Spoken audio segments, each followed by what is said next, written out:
नमस्ते, जय श्री राम सभी साथियों को। आज हम एक ऐसी कंस्ट्रक्शन साइट पे आए हुए हैं जहाँ पर एक गुजरात के आदमी ने, हमारे मित्र ने ऐसा कमाल कर दिया है कि जहाँ पर ना लोहा ना सीमेंट, फिर भी ऐसा घर बनाया है जो 1000 साल तक खड़ा रहेगा, जिसकी मजबूती इतनी और उसके हेल्थ बेनिफिट इतने अनगिनत हैं कि आपको उनसे मिलाने पर हम आतुर हो चुके हैं कि आपको उनसे मिलवाते हैं और उनको दिखाते हैं कि उन्होंने किस प्रकार से इस घर को बनाया है।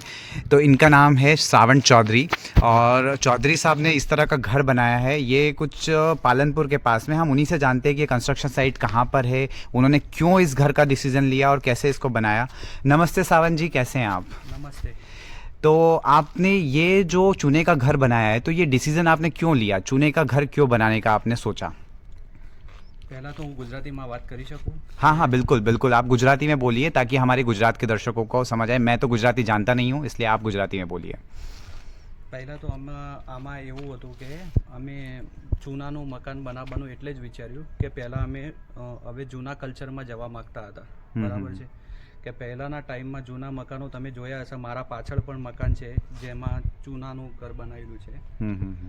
તો અમને લાગ્યું કે હવે ચૂનામાં ઘર બનાવવું જોઈએ અને એન્શિયન્ટ ટાઈમથી આપણે ચૂનામાં ઘર બનાવતા જ હતા, પણ અત્યારે નવો જે ચેલેન્જીસ ટાઈમ છે એમાં આપણે સિમેન્ટમાં ઘર બનાવીએ છીએ, તો વળતા આપણે રિટર્ન આપણા વૈદિક સ્ટાઇલમાં આવવું જ પડશે. એ માટે અમે ચૂનામાં તરફ વિચાર્યું ઘર બનાવવાનું. यानी स्ट्रेंथની વાત કરીએ तो आप ये बता सकते हैं कि इसकी स्ट्रेंथ कितनी है? જો પહેલાં જ્યારે અમે બનાવવાનું ચાલુ કર્યું ત્યારે અમે આ સેન્ડસ્ટોન પથ્થર અને ચૂનામાં ઘર બનાવવાનું વિચાર્યું હતું. તો અમે સેન્ડસ્ટોન પથ્થર એટલા માટે વિચાર્યું હતું કે ઘરમાં અમારે પહેલાં ઈંટોમાં બ્રિક મેશનરીમાં કરવાનું હતું, બ્રિક અને ચૂનો વાપરવાનો હતો. પણ બ્રિક જ્યારે વાપરવાની વાત આવતી હતી તો આપણે ઘરમાં જ્યારે લોડ બેરિંગ સ્ટ્રક્ચર બનાવતા હોઈએ છીએ ત્યારે બ્રિક આપણે 14ની દિવાલ બનાવવી પડે છે, તો આપણા ઘરમાં સ્પેસ ઓછી રહે છે. એના સામે જ્યારે આપણે એની કમ્પ્રેસિવ સ્ટ્રેન્થની વાત કરીએ બ્રિકની તો 10થી 14 ન્યૂટન પર mm² હોય છે.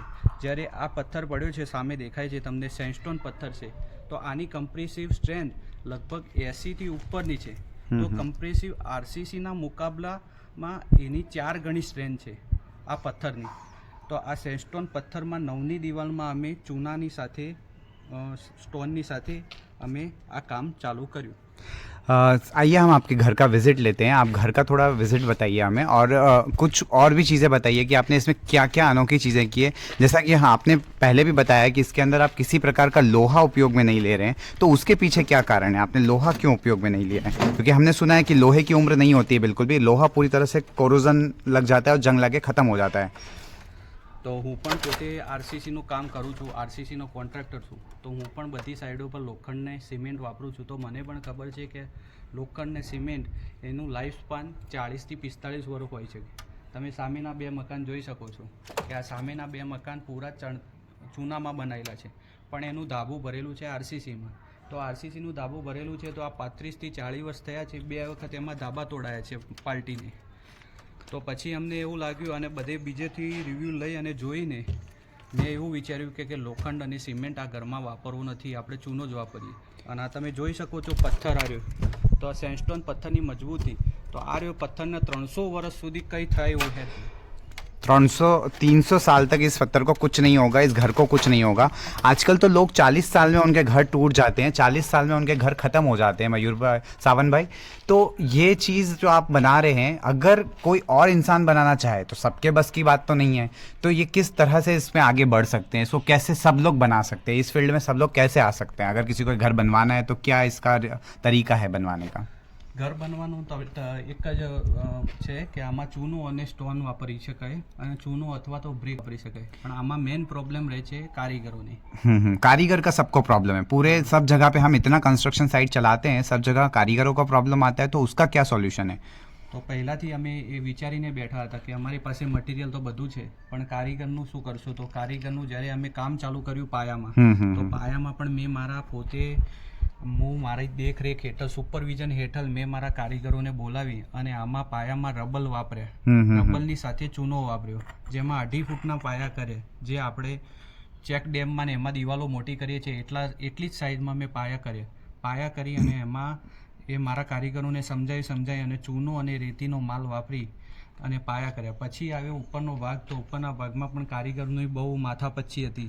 તો એ બધું જોતા મેં મારી જાતે જ નિર્ણય લીધો કે હું જાતે જ કામ કરાવીશ અને મારા કારીગરોને મેં માલનું મિક્સર કઈ રીતે બનાવવું હોય અહીંયાથી સવારથી સાંજ સુધી સુપરવિઝન કરી અને એમની પાસે માલ બનાવીને કઈ રીતના चणतर करूँ ये બધું એમને સમજાવું છું. तो મારા कारीगरों પાસે જ હું કામ કરાવું છું.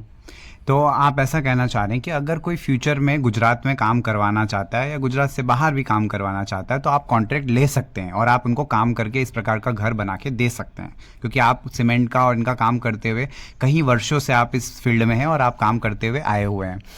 अब आगे हम इसकी बात करें तो सावन भाई, इसमें और क्या क्या चैलेंजेस रहे और आप क्या हमारे गुजरात के लोगों को संदेश देना चाहेंगे?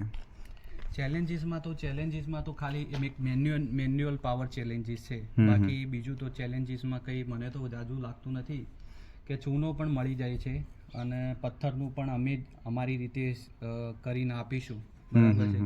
પણ મેન્યુઅલ પાવર એટલે જે મેન પાવર છે એ મેન પાવર હું પ્રોવાઈડ કરી શકું છું. ये तो आपने ये एक प्रॉब्लम और सॉल्व कर दिया लोगों का. બીજું કે આમાં આ કન્સ્ટ્રક્શનમાં બીજું કે કોઈ પણ ચેલેન્જીસ જોવા જઈએ તો આરસીસીમાં જેમ આપણે જેમ એની લાઈફ સ્પાન પ્રમાણે એ જે મોઇશ્ચર સામે જે વિસ્ટેન્ડ રહેવું જોઈએ, એટલે કે જે પ્રમાણે ઉધઈનું ને પ્રશ્નો રહે છે એ ચૂનામાં અને સ્ટોનમાં એ પરમેનન્ટ એનું સોલ્યુશન આવી જાય છે. એનું બી સોલ્યુશન પછી આરસીસીના મકાનમાં કરતાં આ ચૂનાનું મકાન અને સેન્ડસ્ટોન હોવાથી આનું ટેમ્પરેચરમાં 2 થી 3 ડિગ્રીનો ફરક પડે છે. अच्छा, ये तो बहुत अच्छा चीज़ है. लोग आजकल टेम्परेचर, हाँ, life span, temperature, health benefit, इसके इतने सारे फ़ायदे हैं, अनगिनत फ़ायदे हैं जो सावन भाई ने बताए हैं. तो दर्शकों, अगर आप भी इस प्रकार का घर बनाना चाहते हैं, एक पूरा होम टूर आपको दिखा देते हैं कि किस तरह से इन्होंने पूरा घर बनाया है. आप देख सकते हैं हर जगह पे सैंडस्टोन लगाया है, हर जगह पे चूने की चिनाई की है. पूरे घर के अंदर कहीं पर भी लोहा नहीं है, कुछ भी नहीं है. तो इस प्रकार का अगर आप घर बनवाना चाहते हैं तो आप सावन जी से कॉन्टेक्ट कर सकते हैं. आप सावन जी से एक सेकंड, आप मिस्टर सावन से कांटेक्ट कर सकते हैं. अब उनका एड्रेस पूछ लेते हैं कि ये जो साइट यहाँ पर आई हुई है, तो सावन जी आप इस साइट के बारे में थोड़ा बताइए कि साइट कहाँ पर आई हुई है. ये साइट है वो बनासकांठा जिला है, उसमें पालपुर तालुका में एक जगह गांव है. अच्छा, तो जगह गांव में ये है मेरी, और मेरा खुद का पर्सनल घर है. बिल्कुल. तो किसी को भी अगर ये काम देखना है और काम सीखना है तो बिल्कुल आप मयूर भाई से कॉन्टेक्ट कर सकते हैं और ये काम देखने के लिए यहाँ पर जगाना आ सकते हैं. साथियों, साथ साथ हमने इस घर के लिए इस प्रकार के दरवाजे, खिड़कियाँ और पुराने ज़माने के वैदिक संस्कृति के दरवाजे, खिड़कियाँ और फर्नीचर भी प्रोवाइड किया है. अगर आप भी इस तरह के दरवाजे, खिड़की और फर्नीचर हमसे बनवाना चाहते हैं तो दिए गए नंबर पर संपर्क करेंगे तो आपको हर संस्कृति, राजस्थान, गुजरात, महाराष्ट्र, हर संस्कृति के दरवाजे और खिड़कियों बनाकर हम देंगे. हमारा यही कार्य है कि हम पुरानी संस्कृति के दरवाजे, खिड़कियों को भी बचाना चाहते हैं. हम लाइन कंस्ट्रक्शन, चूने का मकान तो बना रहे हैं, साथ साथ हमारी धरोहर में हर तरह का वास्तुशिल्प हमारा बचा रहे, उसका प्रयास है. तो ये जो हमारी फैक्ट्री है जोधपुर राजस्थान में, वहीं से हम बना के भेजते हैं. तो अगर आप भी चाहते हैं कि हमारी संस्कृति बची रहे और आप आपकी संस्कृति को आगे बढ़ावा देना चाहते हैं तो आप पर्यावरण अनुकूल घर के साथ साथ इन दरवाजे और खिड़कियों को भी लगाएं. और आप डिटेल लेना चाहते हैं तो हम आपको पूरी तरह से समझाएंगे हम इसमें किस प्रकार से काम करते हैं. कि हम पहले जो पुराने घर होते हैं गांव वगैरह में, उनको तोड़ने का कॉन्ट्रैक्ट लेते हैं. वहाँ से जो लकड़ी निकलती है उसको रीयूज़ करते हैं और वो डिज़ाइन कॉपी करके हम इस प्रकार के डिज़ाइन बनाते हैं. और पुराने दरवाजे भी रखते हैं, नए भी रखते हैं, दोनों का काम है. फर्नीचर्स का भी काम है पूरा. साथ साथ हम एक प्लास्टिक मुक्त अभियान चला रहे हैं जिसके अंदर हमने छोटी से छोटी चीज़ों पर प्लास्टिक हटाने का प्रयास किया है. जैसे कि आप देख सकते हैं कि हमने बैम्बू के टूथब्रश बनाए हैं, नीम कॉम से हमारे पास नारियल के कटोरे से कटोरियाँ बनाई है. तो आपके जीवन से आप प्लास्टिक कैसे निकाल सकते हैं वो सब चीज़ें भी हैं. तो आप